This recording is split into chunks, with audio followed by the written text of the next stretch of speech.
Hey, fam. Welcome to the Tripod with your co hosts, Heidi, Hope, and Heather. We're back and ready to interview another one of our siblings. Today, it's our brother Mark. So, if you've been listening to this season of the podcast, you'll know that we've been focused on what it was like growing up in a big family, and in our case, a family with 10 kids. To do this, we've been chatting with the members of our family, starting with the oldest. Outside of having heard from the three of us in order to set the season of the podcast up, and having heard from our two oldest siblings, Deb and Vincent, who were kids number 1 and number 2, today you'll get the chance to hear from our second oldest brother, Mark. Welcome, Mark. Good afternoon. How are you? Excellent. Well, Mark, or Marco, as we like to call him, is child number 3 born to our parents. And he's older than the three of us by 17 years. Over the last few weeks, as Heidi just said, we've gotten some great perspective and insights from our siblings, Deb and Vin, on what it was like for them growing up in our family system. So we're really, really excited that we have Mark here today, and we can't wait to hear what he has to tell us about what it was like to grow up in the family.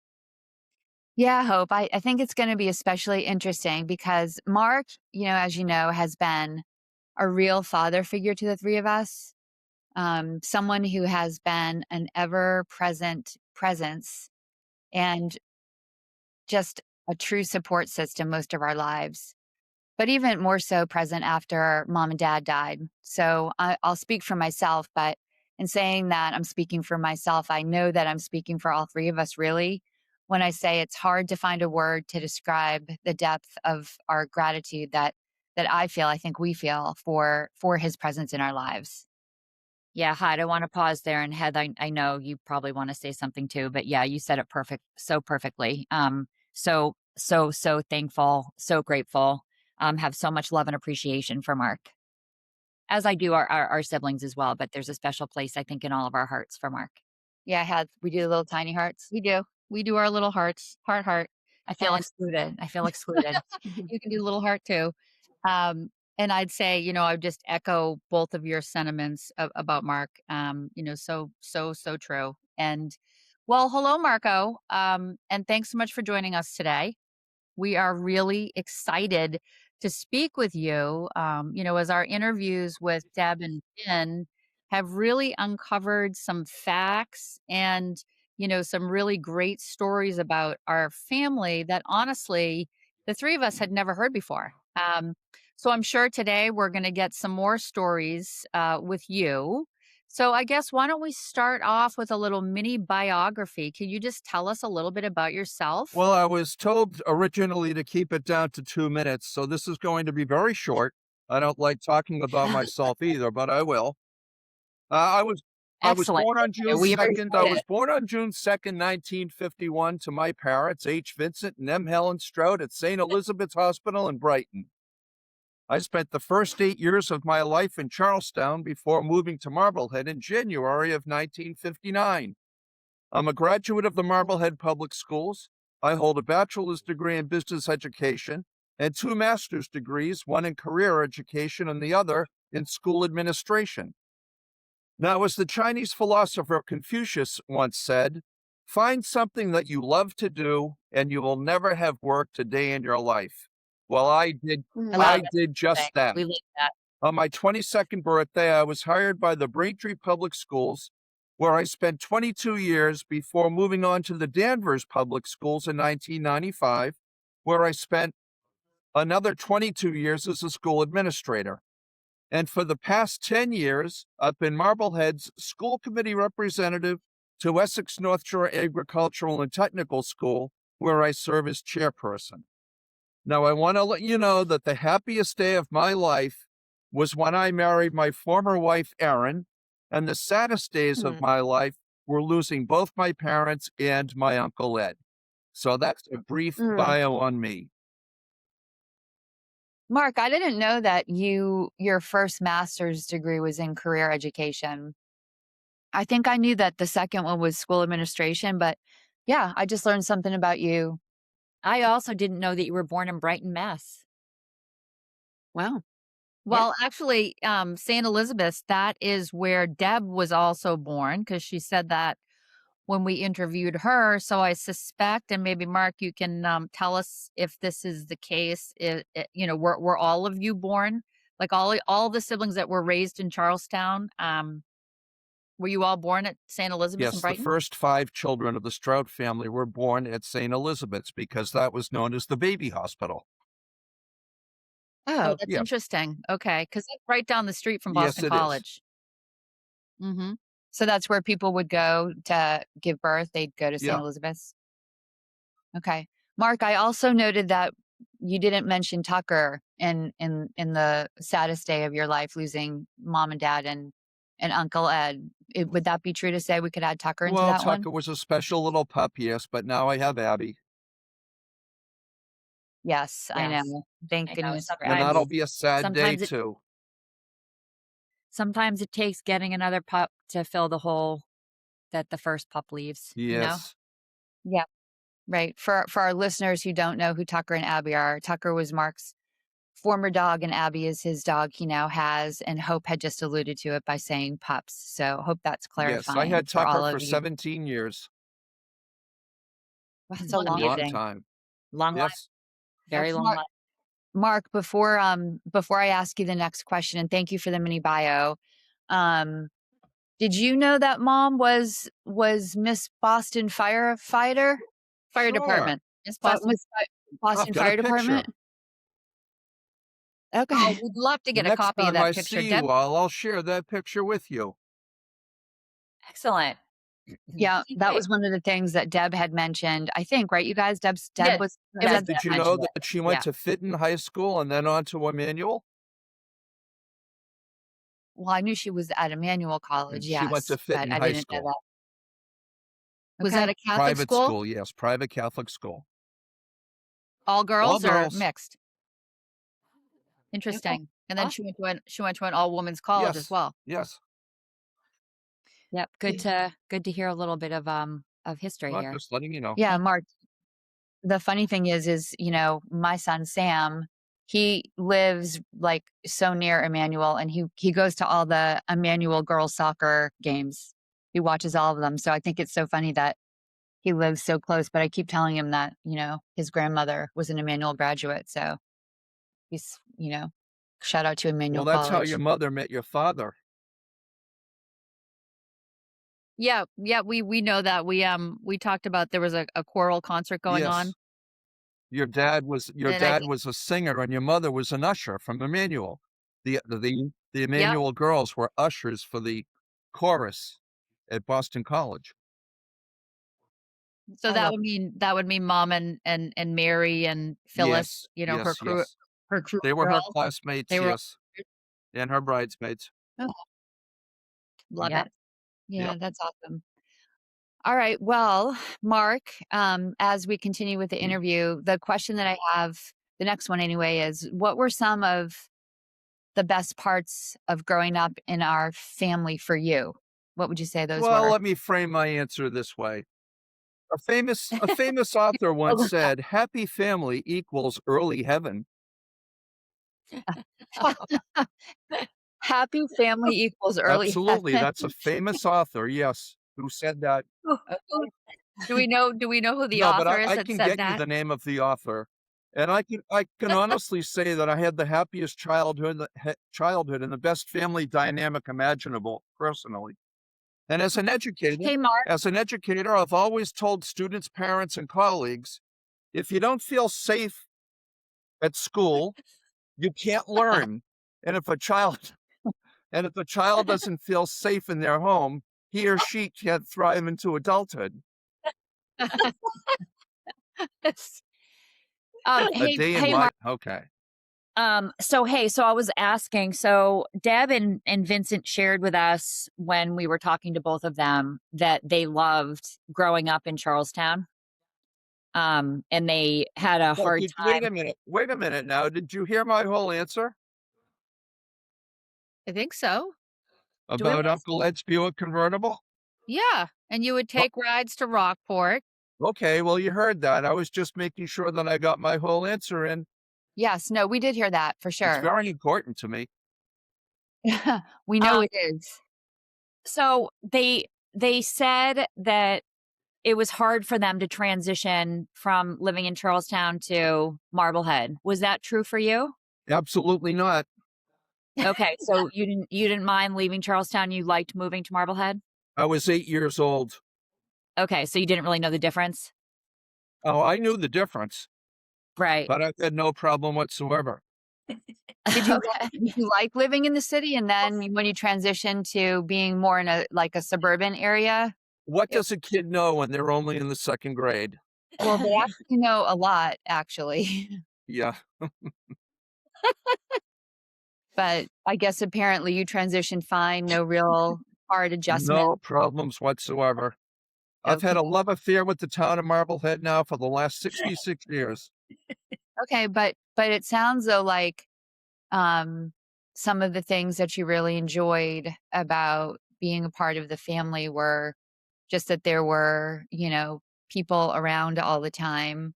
Oh, Um, yeah, lots of people. never really felt like, you were alone or didn't have anything to do because there were just, options like, "Hey, let's go down to Gas House Beach," or "Let's go," yeah, "do some stuff together." So, that's good. Growing up in Marblehead, especially where the house was, it was like Shangri-La. I mean, you 5 minutes away from the beaches, from a pond, from, True. just the best place in the world to grow up. From a Well, pol actually, it's funny because, we all joke, when Hope says that Marblehead is this nice little seaside hamlet. So maybe we should change it to a seaside Shangri-La. Let's do that. That'll be our new phrasing for Marblehead, the seaside Shangri-La. So, Oh, Mark, yeah. so you said that you guys would get in Ed's Buick or no, Cadillac? What was it? Always Buick convertibles. No, he couldn't be seen in Cadillacs for other reasons. Okay, so his Buick convertible. Tell us about the trips to Rockport. I don't know that the 3 of us ever went in a Buick convertible to No, Rock. you never did. No, because Ed passed away in 1987 when you graduated from high school. I remember that very clearly. Right. Yes. We all do. Yes. When I was a young kid, I mean, probably into my early teens on Sunday nights, we'd all take a ride down to Rockport, would go to Alice's Ice Cream at Salem. You probably don't even remember Alice's I Ice loved Cream. Alice's ice cream. Are you kidding? Okay, well, you do Yep. remember. Well, that's good Yeah, for the banana 3 of you. ice cream at Alice's. Absolutely. It That's was where we first had banana ice cream, it right was at the best. McDonald's. Well, on nice summer nights on Sundays, we'd all pile into his convertibles and we'd take a ride down to Rockport. And it was just a nice thing to do as young kids. Who were the kids that went? The older kids? It all depended on who wanted to go. Okay, got it. Yeah, And then sounds like a great memory. but Yeah, if we'd stop at the Tux candy shop down there and get fudge. Ed okay, had a well, sweet. but if all 5 of the older kids wanted to go though, was there room in the Buick for it? Like you and Vincent and Deb and Keith and Pam? Yeah, typically it was just like your mother, your father, Ed, myself, Keith, Stephanie, whatever. Oh, Steph Oh. would go too, okay. Yeah, yeah. Now was that before or after, Ed would take you up to, Danvers State, which was the old mental health facility? About the same time. Okay, just wanna make sure we have the timing correct. The It same was area, sure. either Rockport or Danvers State? Yeah, pretty much. All right, Mark. So it sounds as though growing up in our family was idyllic, both living, living and being a part of the family, as well as the community in which you grew up in. Um, so can you tell us? Can you tell us some of the more challenging parts of growing up in the family? Yeah, this is going to be a very short answer, and I'm going to project myself into adulthood here. Okay. For me, for me, the most challenging aspect of being a member of our family came later in life, with the sudden loss of father, and then mom becoming ill, and eventually losing her, and the years of taking care of my uncle Ed, who was like a second father to me. Mhm. That's it in a nutshell. Okay. That's great. Yes. That's, Just like the loss, like just having to navigate losing dad and mom and Ed. Sure, loss is a horrible thing, as you well know, being a therapist. Yeah. Well, also they were probably the 3 most important people in your life. Yes, they were. yes. Um, Yeah, it's hard. yeah, it's hard. It's definitely hard. Well, thanks for that. Yeah. Yeah, and I mean, there's nothing else you want to expand upon as it No, relates to not that? really. No, I told you that was gonna be a short answer, and it was. And that's okay. That's okay. We appreciate your 'Cause answer. I didn't really have any challenging, parts of my life growing up. Well, I remember one story you told us about kids that live down the street, right? That was challenging. Yeah, I think you But lost the some. kid that stole your shoe? Oh, the two kids that stole my shoe? I saw Is one of that those kids yesterday. is that what you're referring to?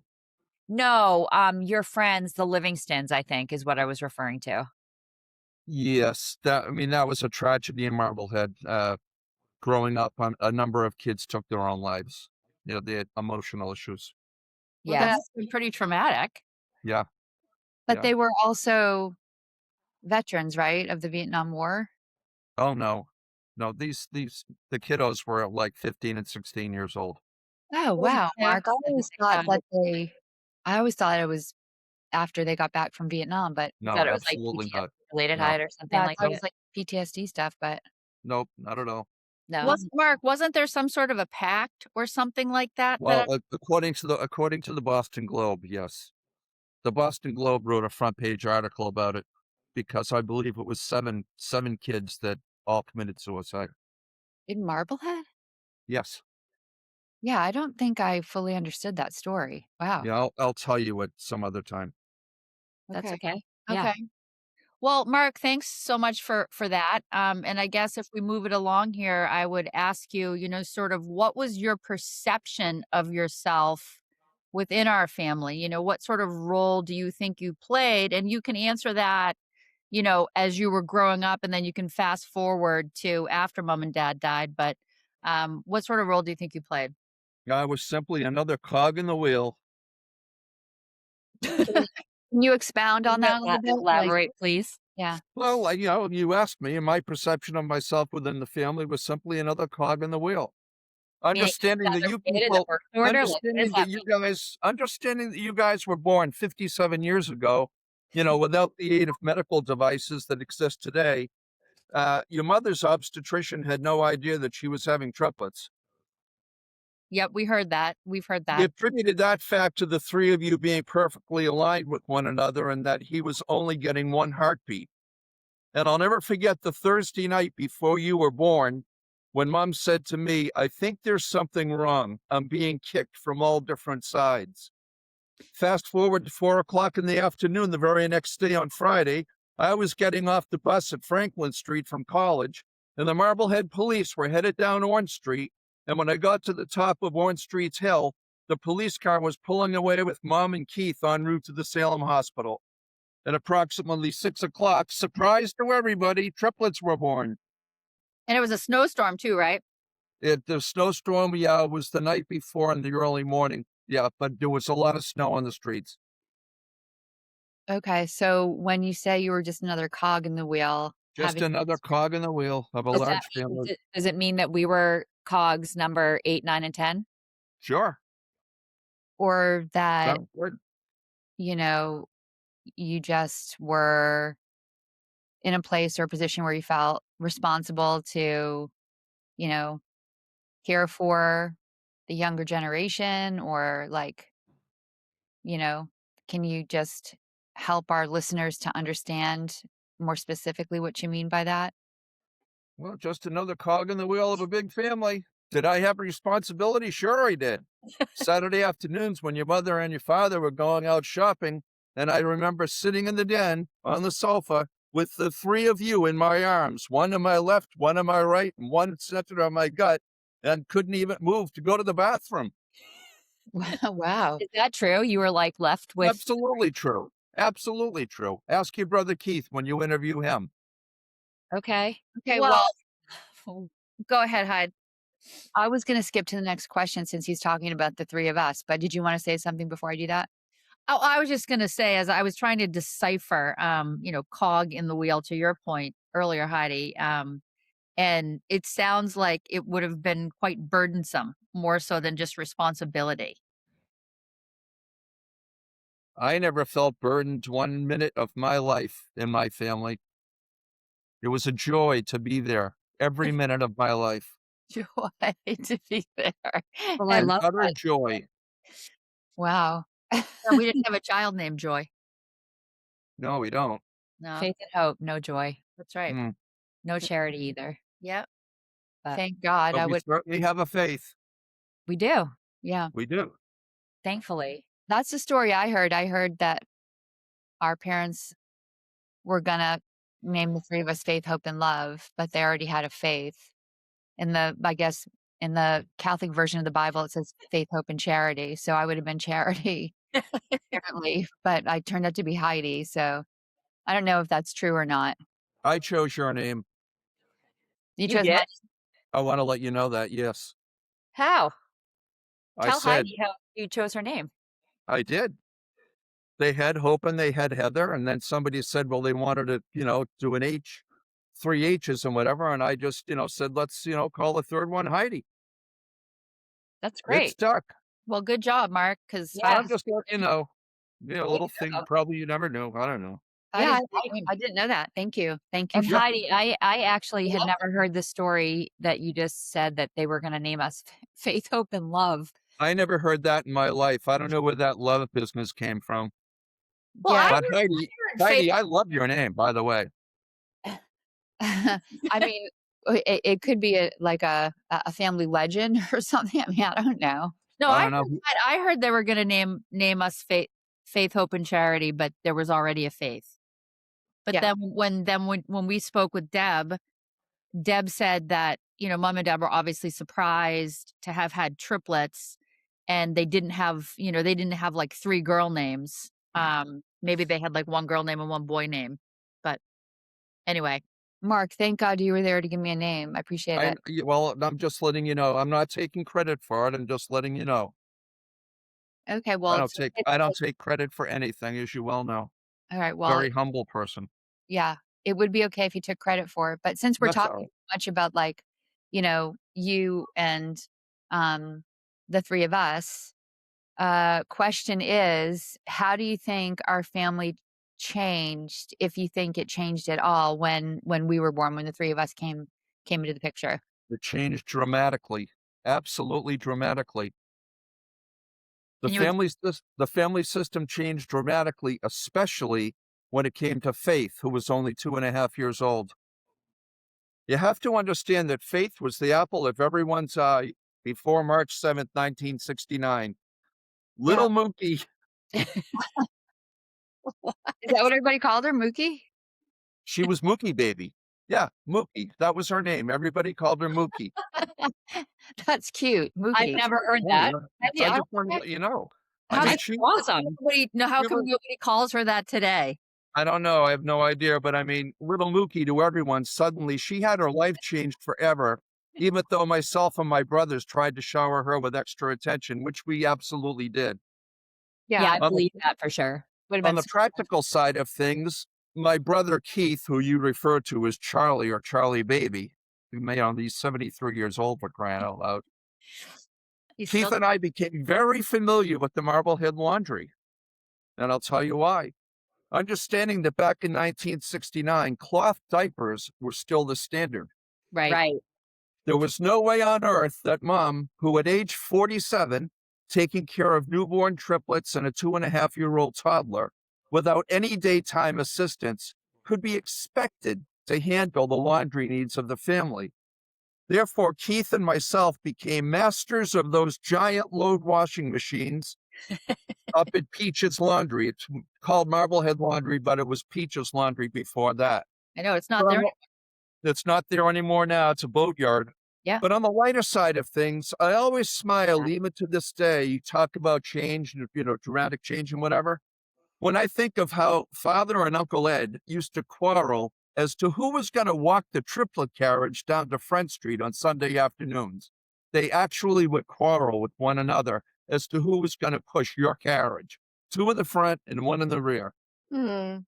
because everybody on earth on Front Street on a Sunday afternoon in the summer, it was like a parade, for crying out loud. Everybody stopped. Oh my God, look at the triplets, and where was poor Faith? Probably, walking behind.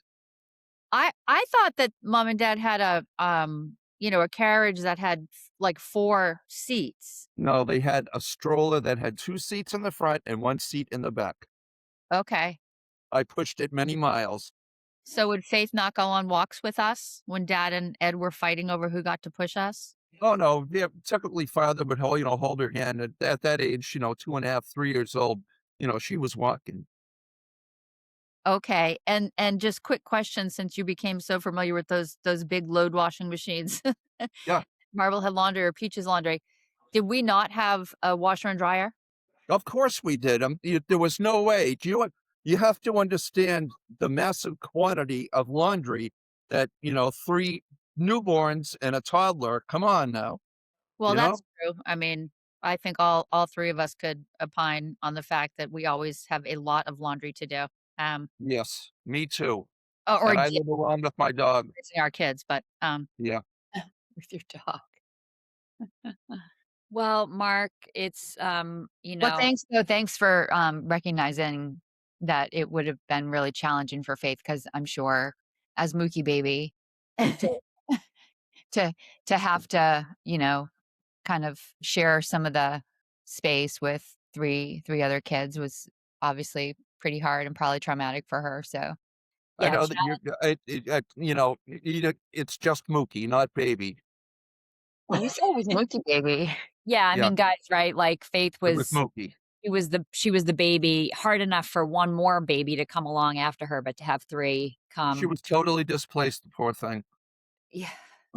Well, that's a story that, because we were all, um I think we all had asthma when we were born. Well, you had asthma in particular. You spent 3 nights at Salem Hospital all by yourself. Yeah, but remember the story about Hope came home earlier than Heidi and I came home, and Yeah, Faith asked mom if, they could just keep Hope and send us back. yeah. Well, I mean, that was a typical response by a 2.5-year-old toddler Well, who that's was what I'm saying. displaced. That's what I'm Yeah, saying. I'm recognizing that, there's 5 years between Faith and Stephanie. So Stephanie was a baby, and then Faith came along. Faith had a lot of attention for, 2.5 years, and then the 3 of us came along. right. And we were like, a circus, right? We were 3 identical babies. But you know what I mean? Like when they would take us out, people would stop and be like, "Oh my gosh, are those triplets?" I mean, you guys remember, right? So, uh, Yes, we do. yes, it must have been particularly difficult for Faith, and so thank you to you and anyone else that, tried to pump her up and give her attention. We did. We absolutely did. I don't know whether or not she realizes it now, but, Well, family systems, right? Um, Yep. people's perceptions of the things that happen to them, sometimes can be true or can be written in people's heads. So, you know, hopefully she felt a lot of love. I know we did as kids. So, um, yeah. So, Mark, so can you talk a little bit about, you mentioned a little earlier, challenges in your life with those things being the loss of dad, the loss of mom. You included Ed in that.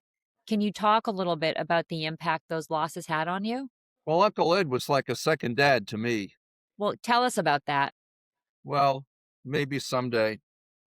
So, what Maybe someday. You We're here. Okay, so you spent a lot of time with him, and you took care of him as he was older. so the actual question is, how did the loss of my parents affect me? Yeah. Yes, Okay. but we wanted to talk about Ed too, because that was Yeah, a but, traumatic let loss me for answer you. your question, all right? I mean, how does loss in general affect anyone, really? Even at my age, I think of my parents and my Uncle Ed regularly. We Of all course do. you do. Yeah. Yeah, I think, Heather, though, we've talked about this on the way to hockey games about dreaming, and you said you don't dream much. I don't. I don't have a lot of dreams. I have a lot of Well, dreams for my life. I'm saying when I'm sleeping, I don't have a lot of dreams. yeah, well, I dream every single night. There's not a night that goes by where I don't dream, and typically it's about my family, and it's always at Orange Street. Interesting. And does that correlate to Ed and losing him, or correlate to mom and dad and losing them? It's mostly father. Okay. And in your dream, He's in is my it dreams all the time, dad's in your dreams all the time? all the time. More than mom? Yes, for whatever reason. That's really So, interesting. And it in just your dreams, Mark, is it just you and dad, or are there other Oh, siblings? no, it's always no, there's always some scenario, some family thing going on. Huh. And how are you in that dream? Is dad talking to you? Is he asking you for advice? Is No, he it's just a cog in the wheel. Yeah. well, usually dreams have a lot to do not with the people that you're dreaming about, but they're representations of different parts of you. So, Yes. Well, yeah. father and I used to talk regularly all the time, so, Okay. I Usually can yeah, imagine that it must have been a profound loss for you to lose both mom and dad as well as Ed. of Vincent course. mentioned that Vincent talked a lot about Ed and how Ed, really spent a lot of time with you and Keith and himself. So, we can just imagine. I mean, we knew Ed, and we felt like Ed loved us, but he certainly, we know, had a pretty significant influence on your life as well as, Keith and Ben. I mean, the other Well kids too, but, I think more so the boys and the girls. well, my middle name is Butler. right. And he was Ed Butler. Yes, Edward Francis Butler. Yep. Yep. And he he had a role in his life typical to what I had in your life, because he was 10 years older than your mom when their father passed away. So he took care of his mom. That's why your mother and Uncle Ed were so close. Okay. So Okay. Well, let me kind finish my answer. At the of time when my father died, he was my best friend. There was really a night when we didn't take a walk with the dog, J. Edgar, and just talk about something that I might have encountered in the classroom, or an HR complaint case that he was working on after he retired when he was commuting regularly back and forth to Washington or New York. I'll never forget being called to the principal's office on that Friday morning to have Faith tell me that Dad was taken to the Salem hospital. That drive from Braintree to Salem, I will never forget. And as far as Mom is concerned, I absolutely think it was divine intervention that I, along with a large number of teachers, were laid off for a year in 1990 due to Proposition 2.5, that allowed me to be with her at the Shaughnessy Hospital until she died on Mother's Day. For me, it was comforting having Faith for weeks at a time being at the hospital, and Heather traveling from BC when she could. Losing your parents, whether it is sudden or due to an extended illness, the hurt is still the same, but you just hope that the positive influence they had over your life far outweighs your sense of loss. That's the answer to my question. I um, really don't know. It's comical. you know you know why we're laughing. because that's a pretty extensive answer. Just letting you know. You asked. Just a cog in the wheel. and Mark, I'm you gonna name this you are podcast episode "Cog in the Wheel." I was Yeah. gonna suggest it. You're at times when questions are asked of you, you tend to sort of deviate a little bit away from answering the question. So thank you for not deviating and coming back to answering that question. Much I've answered all your questions. And we haven't had to fact check any of them yet. Well, you've got one last question, I believe. Yes. Well, Well, yeah, you have one, right, for him? Yeah, I was just gonna say, so, thanks for your answers so far, but, if we move on, what do you think our family taught you sort of intentionally or unintentionally about how the world works? Before you answer, Oh, we just let us just prepare for the answer, Yeah, okay? let us prepare. Just gotta, like, how the just world works. ready for it. Okay. Okay, go ahead. Well, as kids, we were never told, but it was implied that you should work hard, be responsible for your actions, to count on each other for help when needed, and everything will turn out well. Just imagine a family of 10 siblings having excelled at being research scientists, medical professionals, therapists, captains of industry, and educators, all with college degrees. I don't know why you're laughing. It's actually unheard of to have a family of 10 people be so accomplished. And whether or not it was intentional or unintentional as to how the world works, having a father who was a graduate of Boston College and a mother who was a graduate of Emmanuel College, both as role models, certainly played a part in our success story as a family. Yes. Yes. That is wonderful. I love the use of the word captains of industry. Me too. Me too. Well, we do have captains of industry in the family. We Uh, do. We absolutely do. Yep. yeah, what was the quote, Deb said that, dad always said about education that, once you're educated, nobody can take that away from you. Yeah. Something like that. Absolutely. Yeah. Something like that. That Uh, was big, big value placed on education in the family. yeah. Well, wow, Mark. Thank you I've for got two captains of industry looking at me on this computer right now and one therapist. Uh-huh.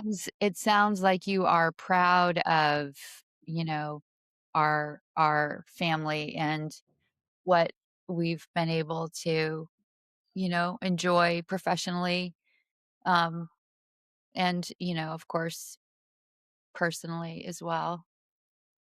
Um, Mark, is there anything else that you think you'd like to add or say, something that you think occurred to you while participating in the interview that you feel is relevant to our conversation and something that you'd like to, you know, add because we Not didn't really. I ask just that beforehand?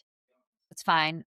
So the question I think, Mark, was were there any other insights that we haven't asked you that you wanted to share with our listeners? Not really. I just wish you all the best of luck in your futures. Love you all. Love you. Yeah. You don't have any fun stories you want to share? No, nothing is funny when it comes to my family. Oh, Okay. Well, Mark, thank you for sharing all the things that you did today and always being a number one supporter. I know of the three of us. We are so forever grateful. well, thank you. And I look forward to seeing you this summer. Yes, looking forward to it too. Can't wait. I'm the hotel keeper, reservations, housekeeping, whatever. Yep. Yep. Yep. Mhm. So true. So true. Responsibilities on my end never cease. So true. So true. And Mark, I'm going to echo what Heidi said. We're super appreciative and thankful that you agreed to join us today. It's been insightful and somewhat humorous. So thank you. Oh, you're very welcome. Heather, anything you want to say? Nope. Just thanks, Mark, for being part of the show. Oh, thank you, Heather. All right. Well, fam, hopefully you've gained some insights into Mark's lived experiences growing up in our family. Next up, you'll hear from our brother, Keith, or Charlie, as we called him when we were little kids. Keith was born a year after Mark. Keith is the fourth born in the family. And so we're going to look forward to that conversation next week. For now, thanks for listening to The Tripod. Remember, you can try us at The Tripod on all the major podcast platforms, Apple, Spotify, and YouTube. Please hit subscribe to follow us and join the conversation where the Strout triplets are talking. See you soon.